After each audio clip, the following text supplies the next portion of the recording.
কিছু গুণ আছে, কিছু বৈশিষ্ট্য আছে, যে গুণগুলো যদি অর্জন করতে পারেন একজন ঈমানদার, তাহলে তার সম্পর্কে আল্লাহ তাআলা বলেছেন উলাইকা হুমুল ওয়ারিসুন, সেই সফল হবে, সার্থক হবে, সাকসেস হবে এবং তারাই জান্নাতুল ফেরদাউসের ওয়ারিস হবে ইনশাআল্লাহ। আমরা সংক্ষেপে সেই গুণগুলো আপনাদেরকে শুনিয়ে দিচ্ছি, যেন সেই গুণগুলো আমাদের মধ্যে আমরা ধারণ করতে পারি, কোনটা আছে কোনটা নাই সেটা পরখ করে দেখতে পারি। সর্বপ্রথম গুণ সম্পর্কে বলার আগে আল্লাহ বলেছেন ক্বাদ আফলাহাল মুমিনুন, ওই ঈমানদারগণ সফল হবে, সার্থক হবে, শেষ হাসি হাসবে, জান্নাতুল ফেরদাউসে যাবে। যেই ঈমানদার নামে ঈমানদার না, নামে মুসলমান না, মুসলমানের ঘরের জন্ম নেওয়া মুসলমান না, বরং তার ভিতরে কিছু গুণ আছে। এক নম্বর গুণ আল্লাযীনা হুম ফি সলাতিহিম খাশিউন, যারা তাদের নামাজের মধ্যে খুশু ধরে রাখতে পারে, মনোযোগ ধরে রাখতে পারে। সালাতের মধ্যে, নামাজের মধ্যে আল্লাহর কথা স্মরণ থাকে। নামাজের উদ্দেশ্যটাই হলো আল্লাহর স্মরণ। আকিমিস সালাতা লিযিকরি, আল্লাহ বলেছেন সালাত কায়েম করো, নামাজ পড়ো। কেন? আমার জিকিরের জন্য, আমার স্মরণের জন্য। আর আমাদের নামাজের অবস্থা হলো আজকাল আমাদের নামাজে আল্লাহ ছাড়া আর সবার কথা মনে হয়, ঠিক না ভাই? ঠিক। তো এই নামাজ আদায়কারী মানুষ শেষ হাসি হাসবে না ভাই।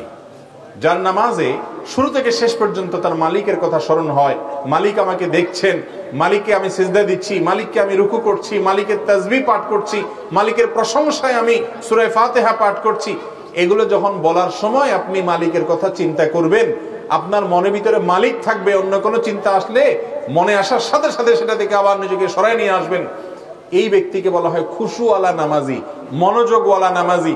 এই মনোযোগওয়ালা নামাজিরা শেষ হাসি হাসবে। এক নম্বর বৈশিষ্ট্য পেয়ে গেলাম। তাহলে নামাজের মধ্যে মনোযোগ ধরে রাখার জন্য নিজের সঙ্গে নিজে লড়াই করবো তো ইনশাআল্লাহ। চেষ্টা করতে হবে, সাধনা করতে হবে। এটা এমনি এমনি আসে না ভাইয়েরা, বাবারা। এটার জন্য চেষ্টা করতে হয়, নিজের সঙ্গে সংগ্রাম করতে হয়, লড়াই করতে হয়। নফস আমাদেরকে দুনিয়ার দিকে নিয়ে যায়, ব্যবসার দিকে নিয়ে যায়, দোকানদার দিকে নিয়ে যায়, অন্য দিকে নিয়ে যায়। তার কান ধরে আবার নিয়ে আসতে হবে নফসকে, নিজের আত্মাকে, প্রবৃত্তিকে আবার নিয়ে আসতে হবে যে তুমি কার সামনে দাঁড়িয়ে আছো? রব্বুল আলামিনের সামনে। দুনিয়ার কোন এমপি মন্ত্রীর সামনে দাঁড়ায় তুমি যদি অন্য চিন্তা করো, অন্য মনস্ক হও, তারা মাইন্ড করবে, রাগ করবে যে আমার সামনে দাঁড়ায় তুমি অন্য কি চিন্তা করো। সেখানে আহকামুল হাকিমিনের দরবারে দাঁড়িয়ে অন্য চিন্তা করলে সেটা আল্লাহর শানে কত বড় বেয়াদবি হতে পারে। এই জন্য নামাজের মধ্যে মনোযোগ ধরার জন্য, মনোযোগটাকে টিকায় রাখার জন্য, অন্যদিক ছুটে গেলে আবার সেটাকে টেনে আনার জন্য চেষ্টা করবো তো ইনশাআল্লাহ। জান্নাতুল ফেরদাউসের জন্য উপযুক্ত হতে হলে আগে এই কাজটা করতে হবে। এক নাম্বার 2, ওয়াল্লাযীনা হুম আনিল লাগবি মুরিদুন, যারা অহেতুক অনর্থক কাজ থেকে বেঁচে থাকতে পারে, অযথা কাজ থেকে বেঁচে থাকে, যেই কাজের কোনো দুনিয়াবি প্রত্যক্ষ বৈধ কোনো উপকারিতা নাই, যে কাজের কোনো আখিরাতের উপকারিতাও নাই, ফাও কাজ, অনর্থক কাজ, অহেতুক কাজ, অযথা কাজ, এই কাজ যে ব্যক্তি করবে সে কখনো ভালো মুসলমান হতে পারে না। চায়ের দোকানে বসে আড্ডা, ঘন্টাকে ঘন্টা গল্প, কি বলেন, কি দরকার, এটাতে আপনার কি লাভ হবে? 10টা টাকা আসবে? আসবে না। 10টা নেকি হবে? আসবে না। বরং অযথা বসে বসে আড্ডা মারতেছেন, পেপার পত্রিকা ঘাটতেছেন ঘন্টাকে ঘন্টা, প্রয়োজনীয় কিছু দেখলেন একটা কথা, কিন্তু প্রয়োজন ছাড়া অযথাই ঘাটতেছেন। ফেসবুকে যুবকরা আজকাল স্ক্রল করতেছেন ডাউন, নিচের দিকে, আঙ্গুল ক্ষয় হওয়ার মতো অবস্থা, টানতে টানতে টানতে মনে হয় কি হারাই গেছে, ঠিক না? ঠিক। ঘন্টাকে ঘন্টা। ভাইরা আমার, এই জীবনের জন্য আল্লাহর কাছে হিসাব দিয়ে করতে হবে। আল্লাহ বলবেন তোমাকে আমি একটা জীবন দিয়েছিলাম, বান্দা কি নিয়ে এসেছো, কি নিয়ে এসেছো? যাই বলবেন আল্লাহ, ফেসবুক আর ইউটিউব যে পরিমাণ টানছি, স্ক্রল করছি, এটা যদি আপনার মাপা হয় ফিতা দিয়ে, তাইলে কত কিলোমিটার যে হবে আল্লাহ জানে। কি বলেন, এই আমল আখিরাতে কোনো কাজে আসবে? একইভাবে দুনিয়াতেও কোনো কাজে আসবে না।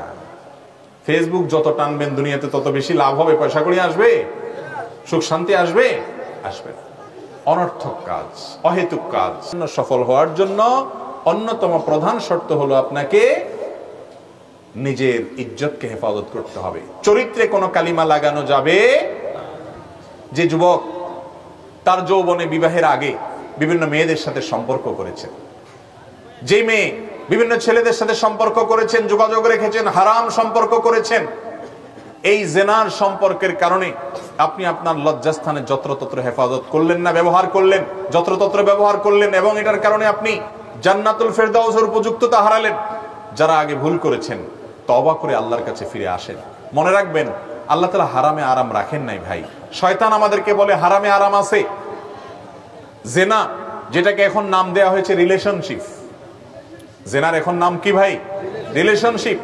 এই নতুন নাম দিয়ে জেনার মতো অপরাধকে, পাপকে হালকা করে দেয়া হচ্ছে যুবকদের সামনে। এই পথে যারা একবার পা বাড়াচ্ছেন তাদের ঈমান, আমলের চেতনা সব বরবাদ হয়ে যাচ্ছে। এই জন্য নামে মুসলমান থাকে, কাজে কিছুই থাকে না। আর যারা নিজেদেরকে হেফাজত করতে পারে, নিয়ন্ত্রণ করতে পারে, আল্লাহ রাব্বুল আলামিন তাদের জন্য দাম্পত্য জীবনে, বিবাহের জীবনে প্রচন্ড রকমের শান্তি এবং সুখের ব্যবস্থা রেখেছেন ইনশাআল্লাহ। যারা বিবাহের আগে অবৈধভাবে হারাম পদ্ধতিতে নিজের চাহিদা পূরণ করে, বিভিন্ন জনের সাথে যোগাযোগ রাখে, রিলেশনশিপের নামে জেনা করে, সেই মানুষগুলোকে দাম্পত্য জীবনে, বৈবাহিক জীবনের শান্তিটা আল্লাহ রাব্বুল আলামিন সেভাবে দেন না। এটাই আল্লাহ তাআলার সুন্নাহ। অতএব আমাদের যৌবনকালকে আমরা হেফাজত করবো তো ইনশাআল্লাহ। হেফাজত করার পর এনজয় করতে পারবেন। আপনার বৈবাহিক জীবনে আপনার মনে হবে যখন যে আমার চরিত্রে কোনো কালিমা লাগে নাই, ভালো লাগবে, এনজয় করবেন। আর যদি আপনি যৌবনকালকে নষ্ট করেন যুবক ভাই আমার, এক সময় যখন বয়সকাল হবে, বিয়ে শাদী করবেন, সব হয়তো আপনি তওবা করে ফেলে এসে নতুন করে ভালো হয়ে যাবেন, কিন্তু আপনার পেছনে যে আপনি অপকর্মগুলো করেছেন সেগুলো মনে উঠলে নিজের কাছে খারাপ লাগবে যে আমি একসময় খারাপ ছিলাম, বিভিন্ন পথে ছিলাম, ভুল পথে ছিলাম। এই জন্য যৌবনকালকে যদি হেফাজত করতে পারেন, সারা জীবন মানসিক প্রশান্তি পাবেন, এনজয় করবেন, ভালো লাগা কাজ করবে। ধরে রাখতে হয় এই জন্য যখন তখন সেটাকে, আবেগকে যদি আপনি ব্যবহার করেন, আপনার সারা জীবনের শান্তি হারাম হবে। বেঁচে থাকবো ইনশাআল্লাহ সব ধরনের হারাম সম্পর্ক থেকে। এর জন্য হিম্মত লাগে ভাই, সৎ সাহস লাগে, কঠিন একটা বিষয়, কঠিন। এমন ভাবে শয়তান আমাদের জন্য ফিতনার জাল বিছিয়েছে গোটা পৃথিবীতে, বাঁচার উপায় নেই। চতুর্দিক থেকে আক্রমণ, চতুর্দিকে আক্রমণ। আল্লাহ আমাকে আপনাকে সবাইকে হেফাজত থাকার তৌফিক দান করুন। তাহলে সফল এবং সার্থক ইমানদার হওয়ার জন্য প্রথমত নামাজে মনোযোগী হওয়া, দ্বিতীয়ত হলো অনর্থক কাজ ছাড়া, তৃতীয়ত হলো যাকাত, যাদের যাকাত ফরজ হয়েছে তারা যাকাত দেওয়া, আর 4 নম্বর হলো নিজের লজ্জাস্থানকে যত্রতত্র ব্যবহার না করা, এটা নিয়ন্ত্রণ করা। আর 5 নম্বর হলো ওয়াল্লাযীনা হুম লিআমানাতিহিম ওয়া আহদিহিম রাউন। 5 নম্বর হলো যারা আমানত রক্ষা করে। কি রক্ষা করে ভাই? আমানত। আপনার কাছে কেউ কোনো টাকা দিয়েছে, সেটা আমানত। কোনো সম্পদ দিয়েছে, আমানত। কোনো কথা বলেছে, সেটাও কি আমানত। আপনাকে পরীক্ষার খাতায় লেখার জন্য কাগজ দেয়া হয়েছে, প্রশ্ন দেওয়া হয়েছে, এটা আমানত। আপনি অন্য কাউকে দেখাবেন না, দেখাইলেন তাহলে আমানত নষ্ট করে ফেললেন, খেয়ানত করলেন, আমানত ভেঙে ফেললেন। এরকম আমাদের জীবনের শত শত ক্ষেত্রে আমানত আছে। কয়েকজন নির্বাচনে দাঁড়িয়েছে, একজন ভালো একজন খারাপ। আপনি আপনার দলের টানে, ভালো হোক আর খারাপ হোক, আমি যেহেতু আমার লোক, যেহেতু সে আমার আত্মীয়, যেহেতু সে আত্মীয়তার টানে, দলের টানে, নানান টানে আপনি তাকে ভোট দিলেন। লোকটা খারাপ জানেন তবুও দিলেন, অথবা 500, 1000, 2000 টাকা পাইয়া তাকে দিয়ে দিলেন। তাহলে আমানতটা রক্ষা করলেন না নষ্ট করলেন? নষ্ট করলেন। এরকম আমানত আমাদের জীবনে অহরহ আমরা নষ্ট করি। অনেকে শুধু নামাজ কালাম পড়ে, কিন্তু এই সমস্ত কাজের ক্ষেত্রে আল্লাহর কথা মনে রাখে না। এরা কখনো খাঁটি মুসলমান হতে পারে না। তাহলে যারা আমানত রক্ষা করে 5 নম্বর। 6 নম্বর হলো ওয়া আহদিহিম রাউন, যারা তাদের অঙ্গীকার রক্ষা করে, আমানত রক্ষা করে 5 নম্বর। আর 6 নম্বর হলো কথা রক্ষা করে। কথা রক্ষা মানে কি? আল মুসলিমুনা আলা কালিমাতিন ওয়াহিদা, এক কথার উপরে থাকবে মুসলমান, 2 কথার উপরে থাকবে না। যা বলবে তা করবে, যেটা মানুষের সাথে কথা দিবে তার ব্যতিক্রম করবে না, যেটা পারবে না সেটার কথা দিবে না। কথা দিবে, কাজ করবে না। সকালে বলবে, বিকালে ওয়াদা ভাঙবে। এই ওয়াদা খেলাফ করা মুসলমানের চরিত্র হতে পারে না। মুসলমানের জীবন যেতে পারে, সে ওয়াদার খেলাফ করবে না, যা বলেছে সেটাই করবে। এবং মুনাফিকের চরিত্র নবী সাল্লাল্লাহু আলাইহি ওয়াসাল্লাম বলতে গিয়ে বলেছেন আয়াতুল মুনাফিকি সালাস, মুনাফিকের 3টা মার্কা আছে। মুনাফিকের মার্কা কয়টা ভাই? 3টা। ইযা হাদ্দাসা কাযাব, যখন সে কথা বলে কথায় কথায় মিথ্যা বলে, কথায় কথায় মিথ্যা বলে, মুনাফিকের মার্কা। ওয়া ইযা ওয়া ইযা ওয়াআদা আখলাফ, কারোর সাথে কথা দিলে, ওয়াদা করলে, ভাই আমি আসতেছি কালকে আপনার টাকাটা দিব, এক সপ্তাহ পরে দিব, এটা করব ওইটা করব, ওয়াদা করে, ওয়াদা করলে ওয়াদা খেলাফ করে, কোনো ওয়াদার মূল্য তার কাছে নাই। ওয়া ইযা তুমিনা খান, আর যখন আমানত রাখা হয় তার কাছে, কেউ কিছু আমানত রাখে সেটা নষ্ট করে, আমানতের খেয়ানত করে। এই তিনটা হলো মুনাফিকের মার্কা।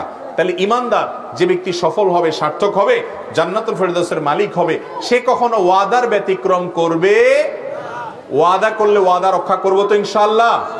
এটা একজন ভালো মানুষের মার্কা, একজন ভালো মানুষের আলামত, যে কথা রক্ষা করবে, তার মুখের দাম থাকবে, ফালতু কথা বলবে না, যেটা বলবে সেটা করবে। চেষ্টা করবো তো ইনশাআল্লাহ। এরপরে 7 নম্বর এবং সর্বশেষ যে গুণটার কথা আল্লাহ তাআলা বলেছেন তা হলো ওয়াল্লাযীনা হুম আলা সালাওয়াতিহিম ইউহাফিজুন, যারা তাদের নামাজগুলোকে হেফাজত করে। নামাজগুলোকে হেফাজত করে মানে হলো 5 ওয়াক্ত সালাতকে, 5 ওয়াক্ত নামাজকে সময় মতো জামাতের সাথে, ধীরস্থিরতার সাথে, খুশুখুজুর সাথে, আস্তে আস্তে, উত্তম রূপে আদায় করে। ওই যে নামাজের প্রথমটা বলা হয়েছে খুশু অবলম্বন করা, মনোযোগ থাকা, আর এটা হলো শেষেরটা হলো নামাজটা নিয়মিত করা, সময় মতো, ঠিক মতো, সঠিকভাবে করা, মাঝে মধ্যে করে মাঝে মধ্যে ছাড়া, এরকম না। এই 7টি বৈশিষ্ট্য যখন থাকবে, আবারও বলছি এক নজরে, যারা নামাজের মধ্যে খুশু রাখে, মনোযোগ ধরে রাখার চেষ্টা করে, আর অনর্থক কাজ পরিহার করে, যারা জাকাত ফরজ হলে জাকাত দেয়, যারা লজ্জাস্থানের হেফাজত করে, যারা নিজের আমানত, কারোর সাথে ওয়াদা করলে সে ওয়াদা রক্ষা করে, আমানত রাখলে আমানতের খেয়ানত করে না। কেউ একটা কথা বললো কাউকে বলিয়েন না, তো আর বলে না, ওটা আমানত থাকে। নবীজি বলেছেন ইদা হাদ্দাসা রাজুলু ফালতাফাতা, কেউ আপনার সাথে কথা বলে একটু সরে গেছে, তাহলে এটা আপনার কাছে আমানত হয়ে গেল। সে যদি অন্যের কাছে প্রকাশ না চায়, তাহলে আপনি কারোর কাছে বললে আমানতের খেয়ানত করলেন। সে চলে গেল, আরেকজনের কাছে বলে বলে মজা নিচ্ছেন, যে জানো সে কি বলছে, তার কাছে বলে আপনি হারাম স্বাদ নিচ্ছেন, গল্প দিয়া তার দুর্বলতাটা বলে দিলেন, তার কথাটা আমানতটা খেয়ানত করে দিলেন। এটা ইমানদারের কাজ না, এটা রক্ষা করতে হবে, আমানত রক্ষা করতে হবে। আর সর্বশেষ হলো ওয়াল্লাযীনা হুম আলা সালাওয়াতিহিম ইউহাফিজুন, সমস্ত নামাজ নিয়মিত ঠিকমতো আদায় করে। উলাইকা হুমুল ওয়ারিসুন, এই মানুষগুলো হলো ওয়ারিস। কিসের ওয়ারিস? জমি জিরাতের ওয়ারিস না, জমি জিরাতের ওয়ারিস না। এরা কিসের ওয়ারিস? আল্লাযীনা ইয়ারিসুনাল ফিরদাউসা হুম ফিহা খালিদুন, যারা জান্নাতুল ফিরদাউসের মালিক হবে ইনশাআল্লাহ, এবং সেখানে তারা চিরকাল থাকবে। এই 7টা গুণ আমরা অর্জন করব তো ইনশাআল্লাহ। সূরা মুমিনুনের শুরুতে সফল মুমিনদের, জান্নাতুল ফিরদাউসের ওয়ারিসদের যে 7টি গুণ আল্লাহ বলেছেন, আল্লাহ তাআলা সেই গুণগুলো আমাকে, আপনাকে, আমাদের সবাইকে অর্জন করার তৌফিক দান করুন। আমল করব তো ইনশাআল্লাহ। আজকে থেকেই শুরু করব, এবং এই 7টা গুণের প্রত্যেকটা যেন আমার ভিতরে আসে, আমি চেষ্টা করব। আমাদের মৃত্যু কখন হবে আমরা কেউ জানি? কোনো গ্যারান্টি আছে কতক্ষণ বাঁচবো?